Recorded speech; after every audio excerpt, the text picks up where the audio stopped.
El tema que vamos a estudiar son las redes tróficas o cadenas alimenticias. En primer lugar, recordemos los reinos de la naturaleza: reino vegetal, animal, mónera, protista y hongo. Todos están hechos de células, pero recordemos que el reino vegetal, animal, hongo y protista están hechos de células eucariotas. Solo el reino mónera está hecho por seres que tienen células procariotas y son seres unicelulares como las bacterias y las cianobacterias. El reino vegetal cuenta con una gran variedad de seres pluricelulares y son autótrofos. El reino animal también tiene seres pluricelulares que pueden clasificarse en animales vertebrados y animales invertebrados. El reino protista tiene seres también unicelulares como el paramecio y seres pluricelulares como las algas. El reino hongo también tiene seres unicelulares y pluricelulares. Los hongos pluricelulares son los que vemos normalmente en las cortezas de los árboles o entre la hierba. A estos se les conoce como setas. Un ejemplo muy conocido, los champiñones, que son hongos comestibles.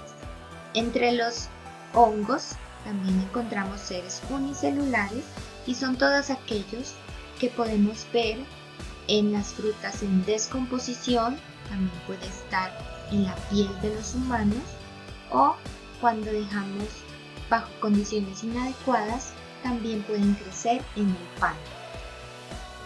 Todos estos seres vivos pueden tener una relación armoniosa y organizada gracias a la red trófica o cadena alimenticia. Cada ser vivo cumple un papel importante dentro de la naturaleza. Un ejemplo claro son los productores, como las plantas. Los productores cumplen un papel fundamental dentro de la naturaleza. Las plantas son los típicos productores de un ecosistema terrestre y las algas son los productores de los ecosistemas acuáticos. Estos producen alimento no solo para sí mismos, sino que también sirven de alimento para otros seres vivos. Por ejemplo, los consumidores primarios, que también se los conoce como herbívoros, es decir, que solo comen plantas. Los consumidores secundarios, por su parte, se conocen como los carnívoros y generalmente son los que se comen a los herbívoros. También podemos encontrar los consumidores terciarios, que son todos aquellos animales que se alimentan de los consumidores secundarios. Y finalmente encontramos los descomponedores. Los descomponedores se encargan de degradar el material orgánico, dejándolo a disposición en forma de nutrientes básicos para las plantas, y así completan el ciclo en la naturaleza de tal manera que todos cumplen papeles fundamentales para que haya un equilibrio y un orden específico. Un ejemplo claro donde podemos ver actuando a los descomponedores es el proceso de compostaje, el cual es la transformación natural de la materia orgánica en abono. Este proceso de transformación lo realizan los descomponedores. Para que estos organismos puedan realizar su función, es necesario que se den unas condiciones adecuadas de humedad, temperatura, oxigenación, etc. Es decir, así como tú necesitas agua, alimento, oxígeno para que tu cuerpo funcione y crezca sano y saludable, de igual manera los microorganismos descomponedores necesitan unas condiciones adecuadas para crecer, desarrollarse y realizar sus funciones. En este caso, en el compostaje, lo que haremos es construir un mundo ideal para el crecimiento y reproducción de nuestros amigos, los microorganismos descomponedores, es decir, básicamente los hongos y las bacterias, aunque animales como las lombrices también pueden ser grandes aliados en este proceso. Por lo tanto, en el proceso de compostaje pasamos de tener residuos orgánicos, que normalmente se convertirán en basura sin ningún uso, a obtener abono que enriquece de nutrientes a la tierra, útil para el crecimiento y desarrollo de plantas. ¿Cómo realizamos entonces este proceso? Tenemos varios pasos.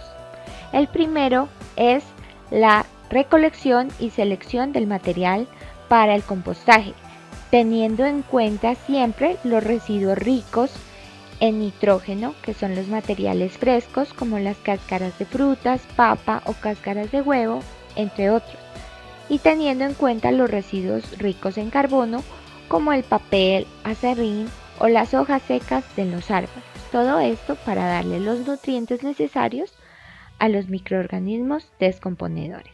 Luego es necesario pasar por la adecuación del material que vamos a usar, es decir, lo vamos a cortar en pequeños trozos para que sea más fácil su degradación.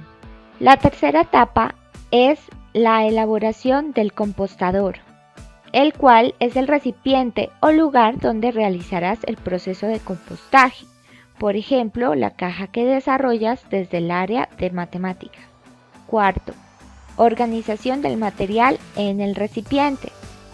Para ello, debemos tener en cuenta que las capas que vamos colocando en la caja o el recipiente compostador deben tener un orden específico. Por ejemplo, la primera capa debe ser del nutriente de carbono, es decir, el papel o el acerrín. Luego viene una capa de tierra. Después vamos a colocar la tapa de nutrientes de nitrógeno, que son los desperdicios de cocina o el material orgánico que llamamos.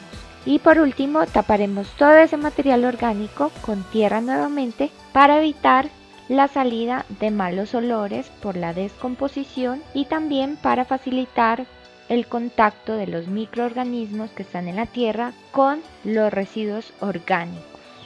De esta manera, semana tras semana que recolectamos, podemos ir armando las capas de acuerdo a lo que se explica aquí.